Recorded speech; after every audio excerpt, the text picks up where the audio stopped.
Уважаеми бургазди, ние, хората, които протестираме на улицата, всеки ден ставаме все повече и повече. Всеки ден показваме на тези политици, които не ни обърнаха внимание последните 23 години, че всички ние заедно можем да променим управлението на държавата, като участваме пряко в нейното управление, така наречената пряка демокрация, и можем да упражним навсякъде нашия вод, нашите виждания, да бъдем чути, да не бъдем ограбвани, да не се чувстваме иммигранти в България.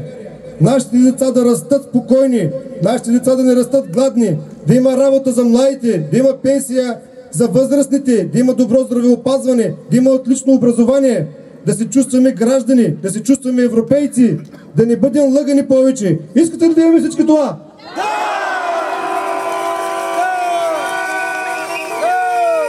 Ще променим ли всички заедно държавата? Ще спрем ли да се борим? Колкото повече се събираме, колкото повече се обединяваме, толкова повече потвърждаваме това, което е написано пред Народното събрание. Съединението прави силата. Всички заедно сме силни!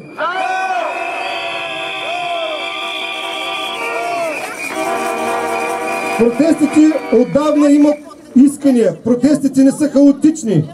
Постоянно политиците ни обвиняват, че нямаме искане, че не знаем какво искаме. Ние искаме да живеем спокойно. Ние искаме